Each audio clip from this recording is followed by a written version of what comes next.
Ragazzi, io non so più cosa fare. Carlsen è diventato nuovamente campione del mondo nel tempo rapido, vedremo se diventerà anche nel blitz, insomma, continua a vincere, vincere, stravincere. Se qualcuno aveva ancora qualche dubbio se lui è o non è il più forte giocatore al mondo, credo che lo stia continuando a dimostrare torneo dopo torneo. Voglio farti vedere questa partita, la quale ha vinto in maniera potente. E come lui, un giocatore del suo calibro è in grado anche di stravolgere le aperture più conosciute, giocare in mosse casuali, che poi non sono casuali, ma sono comunque c'è dietro una certa preparazione che però vanno contro i principi stessi dell'apertura.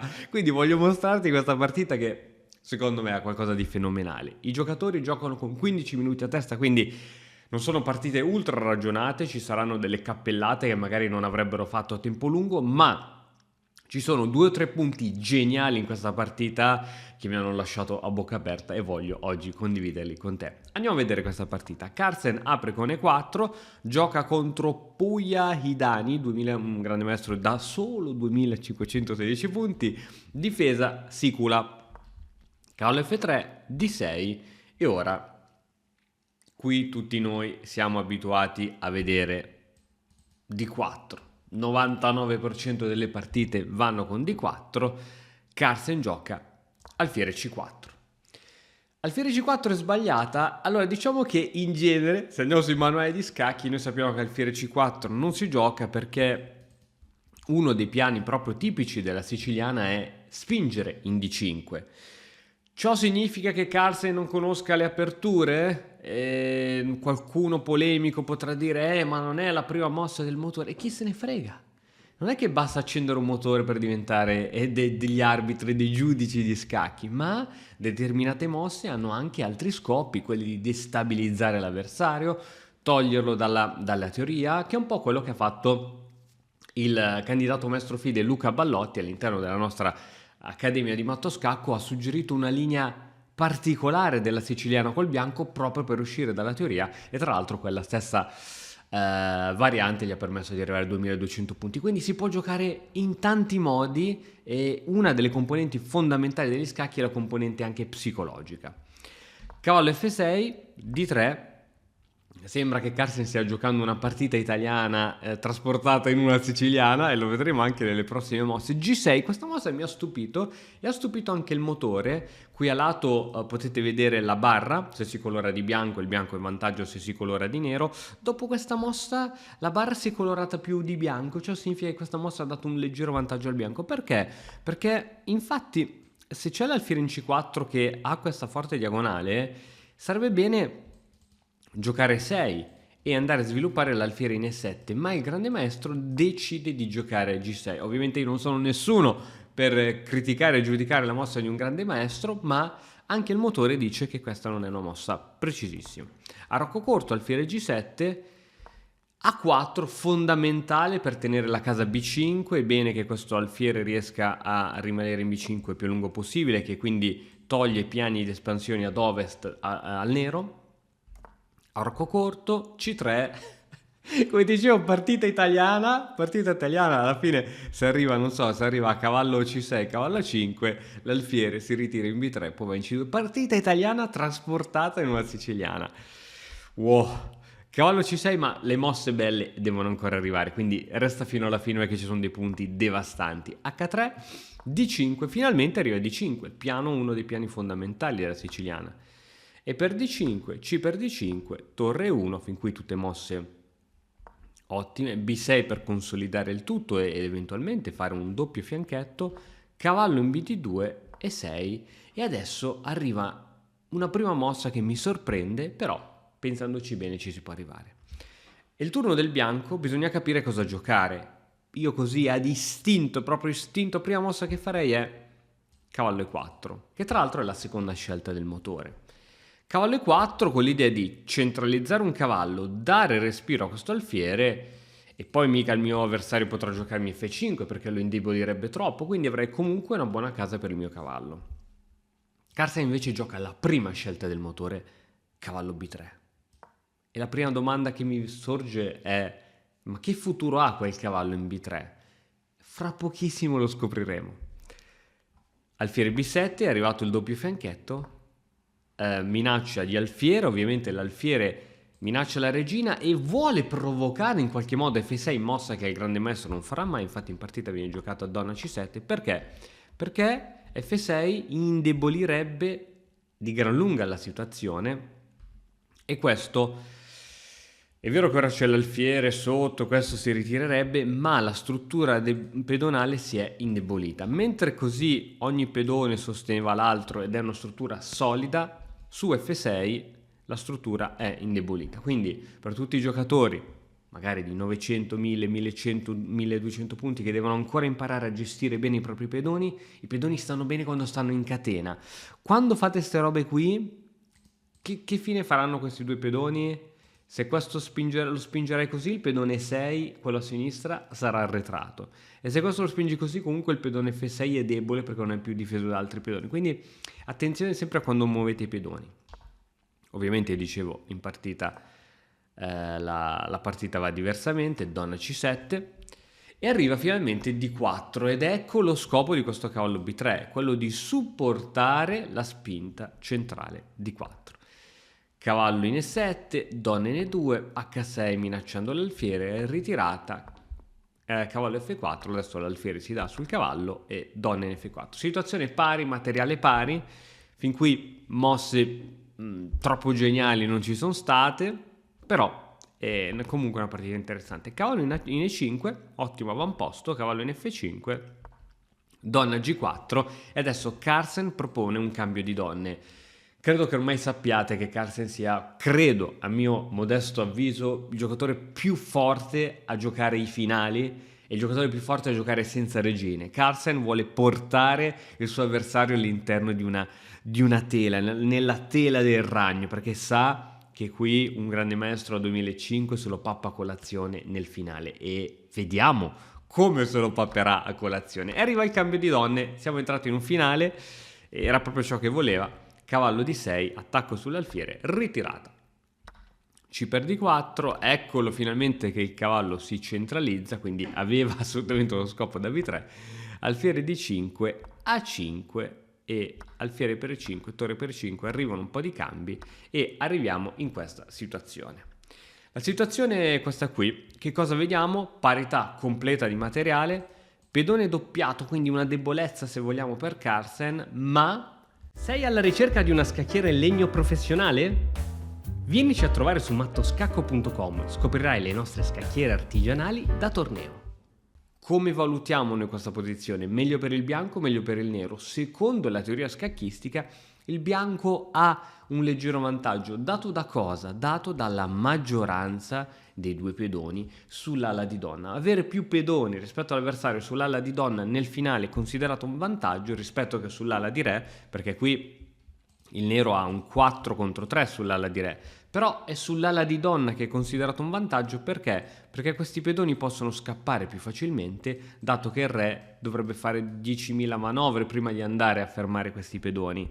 In più il pedone C è completamente passato, ossia non ha pedoni sulle colonne adiacenti avversari pronti a fermarlo, quindi questo è un vantaggio di Carlsen. Il motore dà situazione di parità perché il motore saprebbe come risolvere e sviscerare qualsiasi posizione, ma l'avversario di Carlsen ha 3 minuti in meno, ha 4 minuti e 56 contro 8 minuti. Stai giocando contro il campione del mondo che sai che è il miglior giocatore al mondo, che è esperto nei finali, che è esperto nei finali senza regina. Qui la pressione psicologica fa sempre il suo, quindi non siamo delle macchine.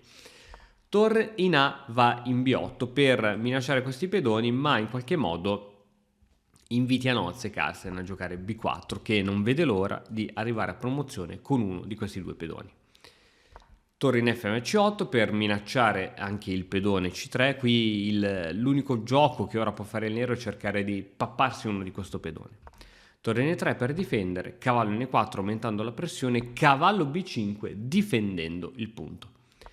Cavallo D2, cavallo per A7, Carlsen passa in vantaggio di un pedone e ora ha 2 pedoni passati, cavallo per F1 e adesso arriva torre C7 e arriva una mossa, questa è la prima mossa geniale secondo me, devastante della partita.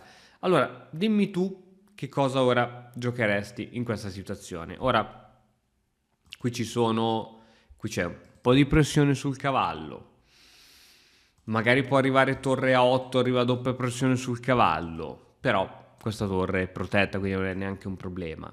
Questa torre al momento, forse può dare una mano in altri modi, però deve rimanere a guardare questo pedone. Che cosa faresti ora?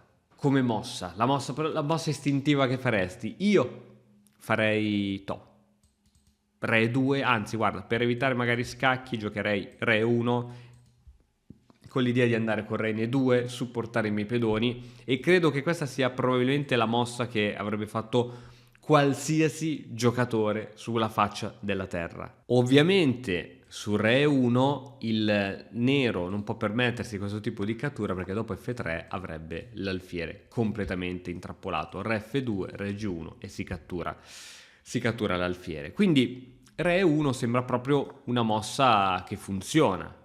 È una mossa che funziona, ma Re 1 porta alla parità. Ora, Carlsen è riuscito a vedere con pochi minuti sull'orologio secondo me era riuscito a vedere che Re 1 portava ad una patta. Infatti Re 1 il motore dice 0.00, perché Re 1 segue questa continuazione. Torre in A8, minaccia sul cavallo, il cavallo se ne va, cattura, cambio di torri, ma adesso arriva il perpetuo, scacco. Attenzione, ora il re deve togliersi dalla prima traversa perché è sotto scacco, deve andare in alto. Una volta che andrà in alto, arriva allo scacco di torre, e attenzione che il re non può allontanarsi dal punto F, altrimenti lo perde, quindi torna indietro, scacco, e quindi si andrebbe avanti il perpetuo. Se va qui addirittura, vediamo se arriva l'alfiere, no, sempre torre a 2 con l'idea sì, in effetti il re non può andare da nessuna parte, qui non può andare, quindi ci sarebbe un perpetuo, perché se si perde il pedone F poi cade anche quello G, sono guai amari. Quindi Carlsen vede che Re 1, che potrebbe essere la mossa più spontanea del mondo, cioè portare il re verso la zona della scacchiera dove sta succedendo qualcosa, capisce che finisce patta e gioca Re G1. Carlsen gioca Re G1, ragazzi, Re G1. Alfiere C4, ottimo, alfiere blocca questo pedone e limita anche l'attività dei pezzi del bianco. Torre ne va in E5, alfiere D5 interrompe la comunicazione, minaccio la torre, torre C4 per stoppare tutto, F3, e adesso finalmente la spinta del pedone F difende il pedone G, e quindi ora il re è veramente libero adesso di muoversi senza problemi.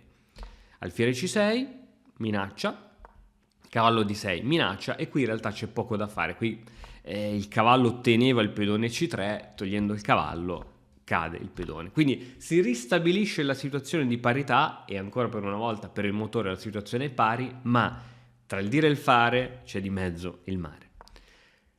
Carlsen chiede un altro cambio. Carlsen cerca di semplificare la posizione, perché ancora una volta è bravissimo lui a gestire pochi pezzi e sa che prima o poi il suo avversario, che ha 300 punti in meno, che sono tanti a scacchi, prima o poi farà la cappellata. Ora si minaccia l'alfiere, quindi il nero non può permettersi di prendere il pedone, deve spostare l'alfiere, e il pedone avanza di un altro passo verso la promozione. Arriva a torre B6 per fermare, cavallo in C8, ora la torre è costretta a spostarsi, e qui più preciso secondo il motore era torre B7, ma sfido chiunque a giocare torre B7 con un minuto sull'orologio. Cavallo in E7 scacco, re in F8, e ora attenzione a cosa succede. Arriva cavallo per D5, Carlsen vuole semplificare la posizione, e dopo pedone per D5, che mossa si gioca? Dai, qui non c'è tanto da pensare. Torre D5, no? Vado in vantaggio di un pedone, c'ho un pedone passato, vinco la partita? No! Carlsen vede che cattura in D5 gli fa fare nuovamente patta, e quindi non gioca quella mossa, ma gioca re in F2 punto esclamativo. Perché la cattura avrebbe portato alla patta? Perché dopo queste mosse il nero attiva il re. Ora supponiamo che noi proviamo a attivare anche il nostro re, e una volta che arriva re in E6 la torre è costretta ad andare qui per difendere il pedone, ma dopo che arriva il re in D6 la torre non può più stare su questa traversa, e togliendosi da questa traversa e non avendo alcun tipo di controgioco, togliendosi da questa traversa cade il pedone B5, e quindi la posizione veramente finirebbe in parità. Wow. Quindi Carlsen gioca re F2. Non ti preoccupare, c'è tutto il tempo di prendere questo pedone, anzi quasi quasi me lo prendo con re questo pedone e vediamo come continua la partita. Torre in A8 con l'idea di cercare qualche controgioco e qualche scacco laterale, il re che avanza, ora il nero minaccia a questo punto G2 ma Carlsen dice ok prenditelo, io vado a promozione molto velocemente e infatti centralizza il re. Qui secondo il motore bisognava salvare questo pedone spingendo G3 ma anche questa mossa in realtà vince perché adesso il vantaggio sull'ala di donna è troppo. Torre B6 e adesso è finita. Nel momento in cui io ti metto la torre davanti, la torre fa da scudo al pedone. Buonanotte, chi si è visto si è visto. Ultime possibilità di controgioco da parte del nero, pedone B7 e qui sacrificio della torre perché il pedone sarebbe andato a promozione, re 6, G5, la partita finisce per abbandono. Partita devastante secondo me, ci sono state quelle piccole mosse dove Carlsen poteva finire in continuazioni forzate di patta, è riuscito a non andarci a calcolare tutto e come vedete gli scacchi ci sorprendono sempre di più, quando pensi che una mossa sia spontanea, che l'avresti fatta senza pensarci su neanche una volta, in realtà anche lì sei in una situazione dove dovresti pensarci un pochettino. Rimango sempre più basito quando vedo queste cose, d'altronde c'è un motivo se questa persona ha 1000 punti in più di me, quindi un motivo ci sarà, però è sempre divertente, spero che vi siate divertiti, che vi siete stupiti almeno la metà di quanto mi sono stupito io nel vedere questa partita. Lasciatemi un commento qui sotto, fatemi sapere cosa ne pensate perché penso sia qualcosa di veramente folle. Intanto vi ricordo che domani, quindi domani 31 di dicembre scade la promozione sul corso della difesa slava. Lascio qui in descrizione il link per approfittare dell'offerta del corso su come giocare la difesa slava col nero e niente, io vi saluto e noi ci vediamo alla prossima, sempre qui su Matto Scacco. Ciao!